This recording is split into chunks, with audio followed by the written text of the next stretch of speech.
In this video, we'll discuss some of the basic fraction properties. So we're starting out with some very basic properties here. First of all, fractions with a denominator of 1.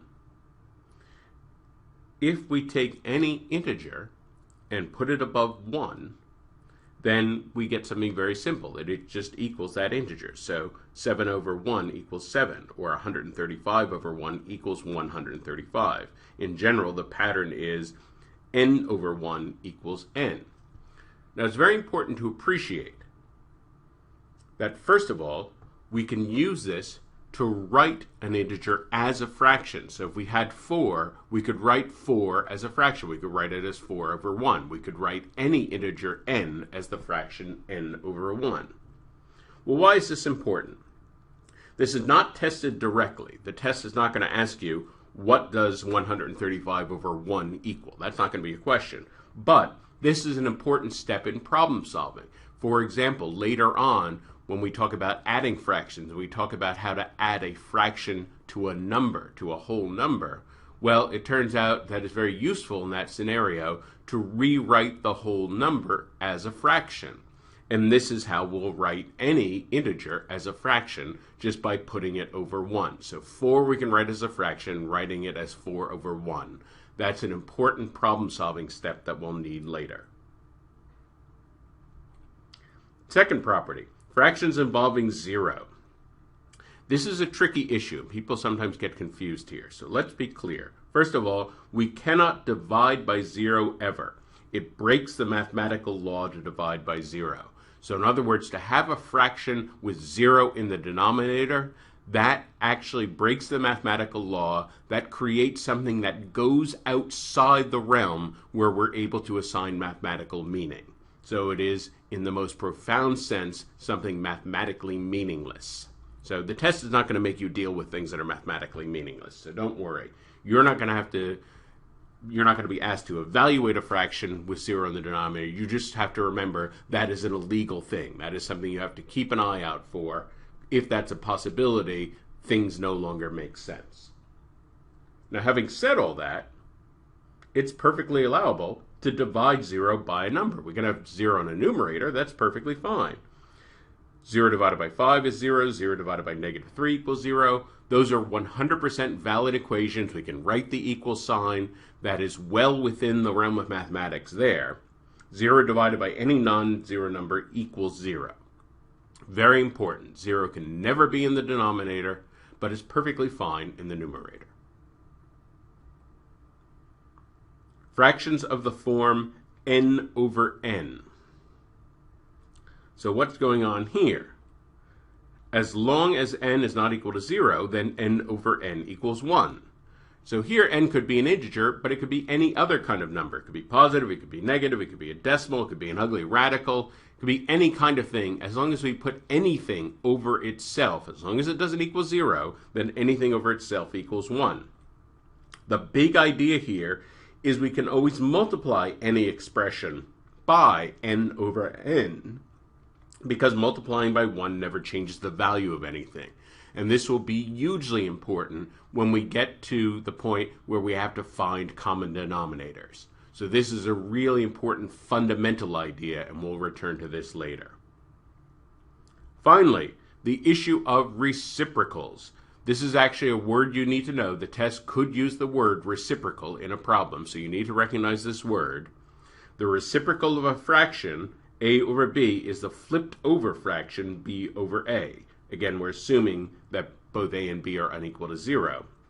So for example, the reciprocal of 3/5 is 5/3. The reciprocal of negative 7/2 is negative 2/7. The reciprocal of 1/6 is 6 over 1. Well, 6 over 1, as we saw a moment ago, just equals 6. It equals the integer 6. So the reciprocal of 1/6, the fraction 1/6, is the integer 6.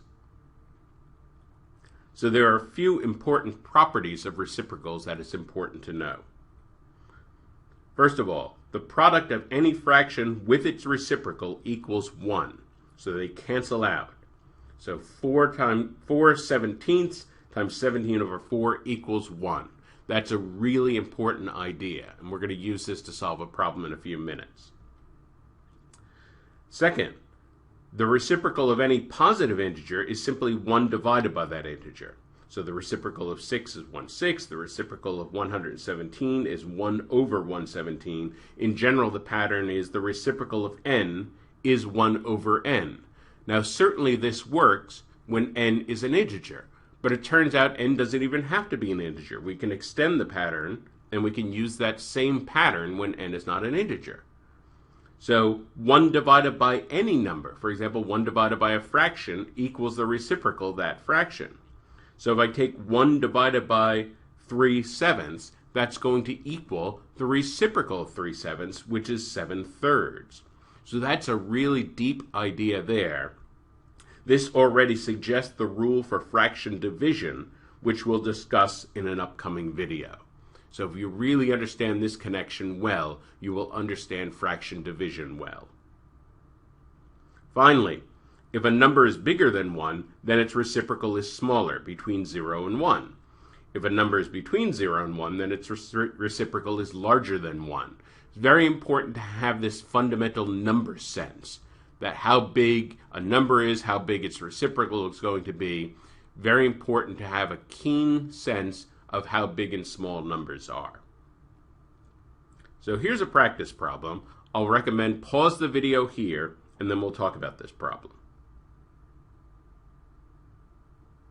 Okay, the reciprocal of a positive number times the cube of the same number equals 5. What is the number? Well, I'm going to represent this unknown number by x. I'm going to use a little algebra here. So if x is the number, the reciprocal is 1 over x. And of course, the cube is x cubed. So we're saying that 1 over x times x cubed equals 5. That's our fundamental equation. Well, that x cubed, literally that means x times x times x. I'm just going to write that out. Now I'm going to take advantage of the first property of reciprocals, namely, a number times its reciprocal cancels out. A number times its reciprocal is 1. So 1 over x times x, together that's just going to equal 1. So they cancel, and I'm just left with x times x. So in other words, 5 equals x squared. Now, normally we'd have to consider both the positive and the negative square root, but the problem tells us that we're dealing with a positive number. So because we're given that guarantee, we only have to consider the positive root, and that means that x equals positive square root of 5.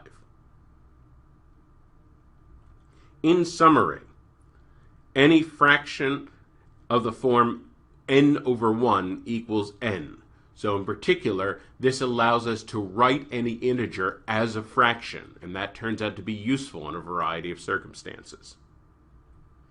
Fractions with 0, we talked about these. So 0 can be in the numerator, 0 divided by n is 0, but 0 can never be in the denominator of a fraction. That's very important. We talked about the rule n over n equals 1, and again how this will be very important as a multiplier. We can always multiply by n over n, because when we're multiplying by that, we're multiplying by 1. And finally, we talked about the properties of reciprocals.